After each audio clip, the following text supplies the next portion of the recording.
Kweku Ayinsu Ajiman. I work with Access Bank and the procurement department. I've been a father for 6 years to 2 lovely princesses. I'm John Ampidu. I work with Access Bank. I work out of financial control and strategy. I'm a potential father. My name is Richard Paddy. I work with Access Bank Ghana and I work out of Business Banking Group. I've been a father since 2010 and I have 2 lovely boys.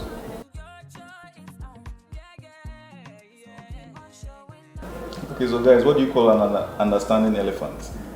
Understanding elephant? What is it? Elephantiasis.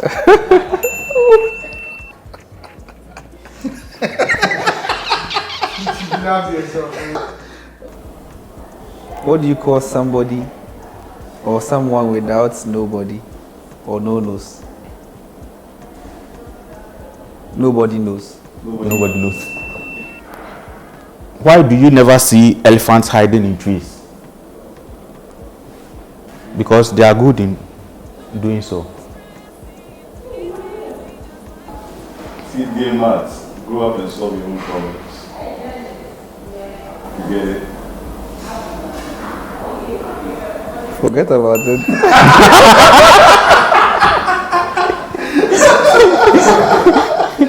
I had a happy childhood. My dad used to put me in ties and roll me down hills.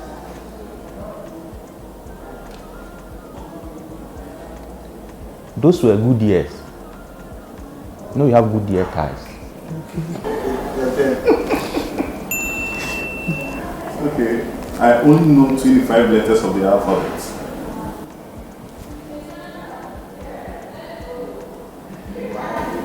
I don't know why. 25 why?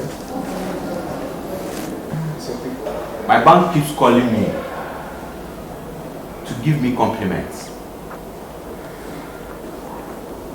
They say I have outstanding balance.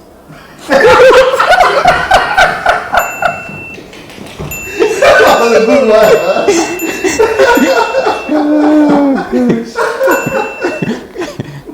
Where do fruits go on vacation? Nobody knows. Go Paris.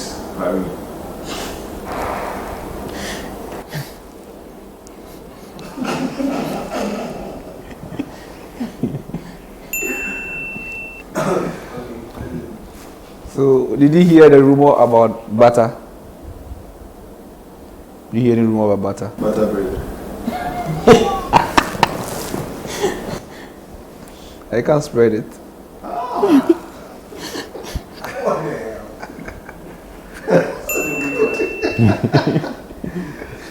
What did one plate say to another plate? Side plate. Tonight, dinner is on me. Okay.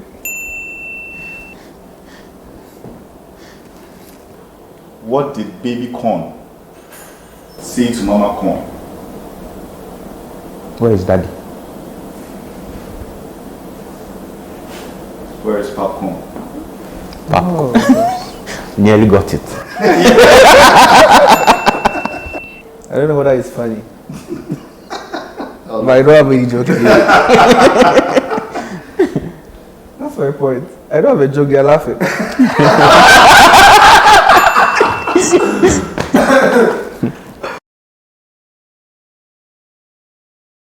Once I enter into the room or I enter into the living room, the first thing I'll ask is, where is the remote control? So they've really observed that, and anytime I walked in, the first thing they'll say, where is the remote control? And they start laughing. That's to call you remote control. So I'm sure in my absence, they've even given me a nickname, remote control. So I think that's one thing that my case really gets to me on. I remember one day I had a visit from my sister's kids, and I overheard my daughter talking to her son. And what she said was, every day when that is sleeping here, I was like, hey, Mama. So this is what she had. So at times, these kids, they not mention it to you, but you hear them chatting with their friends and all that. I was so happy when I heard that because They are really observant. That's a good observation. If you request for something and he knows I won't buy, I always say it's not for kids. So anytime you go to the mall and you see something, oh daddy, this is not for kids. He knows I'm not going to. It's not for kids.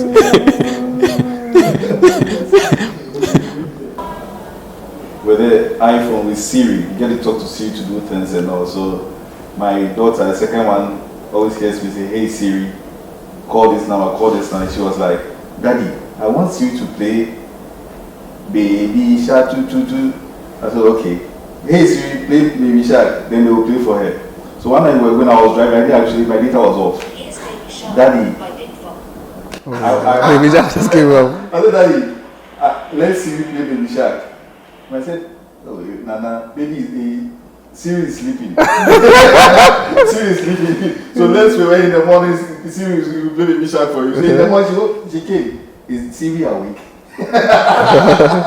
So at times you tell them these things to just get them off your back. Okay. Yeah.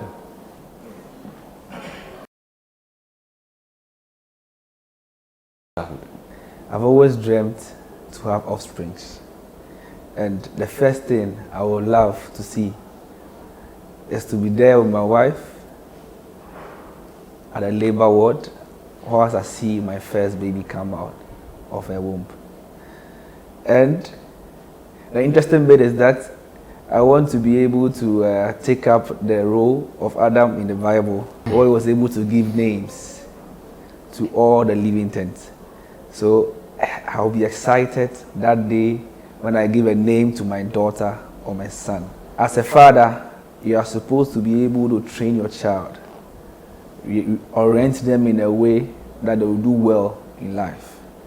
I want to enjoy the time and the stress of training up my child in the way I expect them to grow up to be. And the interesting bit is that providing for them, you always hear, is a big deal.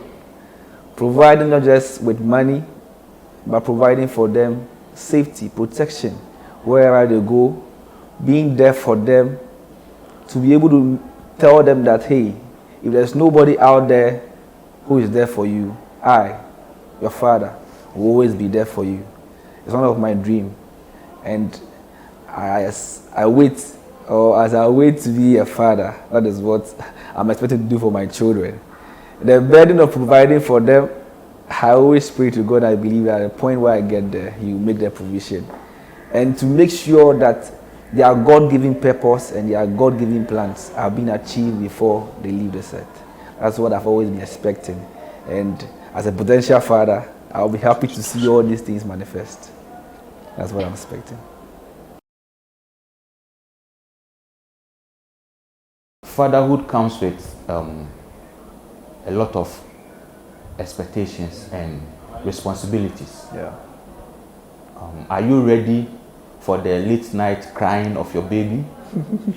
Are you ready to change diapers? Yeah, I'm ready to change diapers because I really want to be there for my And children. then the financial expectations that comes with it. Yeah, we are very hopeful to God that He provide. Okay. So I'd like to give you a little insight as to what has happened to me for the past 14 years. Okay. My first son came to this world in 2010.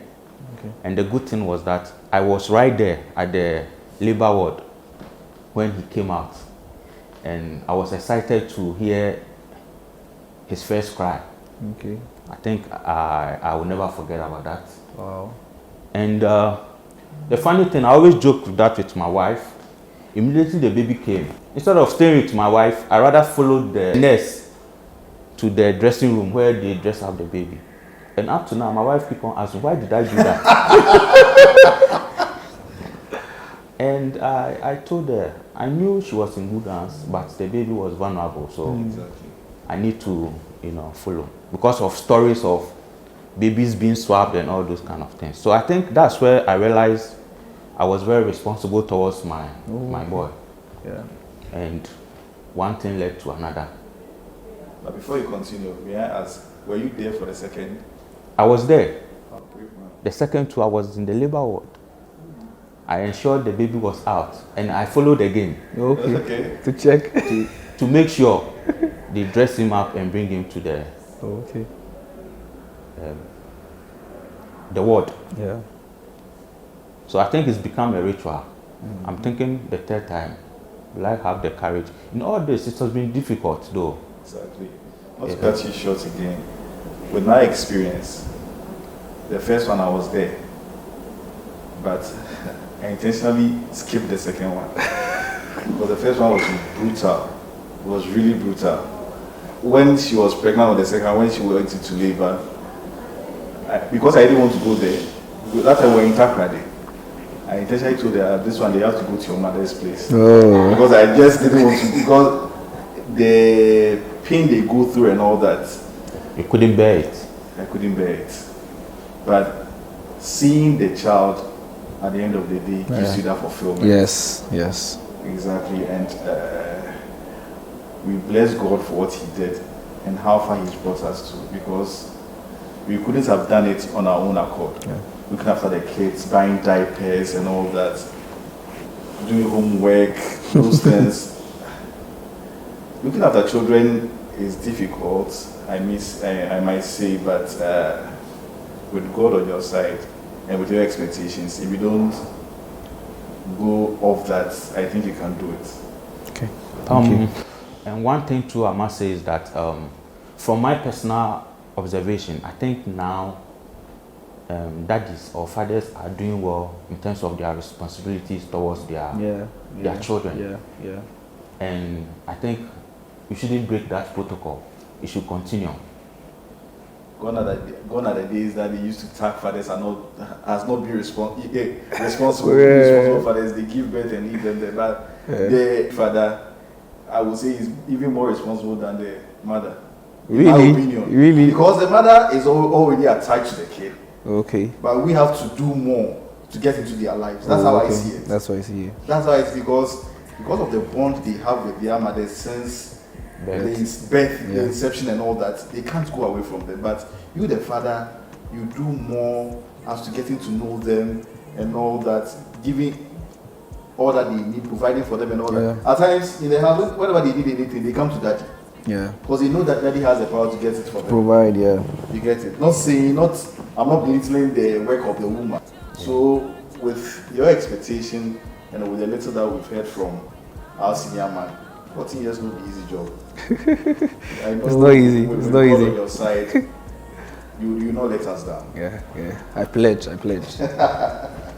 Okay. I also believe in the Bible, and I believe in Proverbs 22 verses, which says that train up a child the way he should go, so that when he grows, he shouldn't depart from it. So as a father, you should be a living example for your kids. Set the very good examples for them. So me, in my house, every Sunday, I make sure that everybody in my household goes to church. I remember one day, my second boy, who is about 8 years, told me, Daddy, today, it was a Sunday, he told me, Daddy, today I'm tired, I'm not going to church. I said, well, when you grow and you rent your own apartment, you can tell yourself you're not going to church that day. And I think that thing stuck to him. So he knows that on Sundays, he needs to follow daddy to church. And I think it's a good thing. A lot of things are taught, and you need to, set some principles for your children, so that when they grow, as the Bible tells us, they will never depart from it. So expectations are one thing, the reality too is another thing. So what you have to do is to make up your mind as to what you want and what you want to give to your children. That's what I would say to you. Love all over the world. Love all over the world.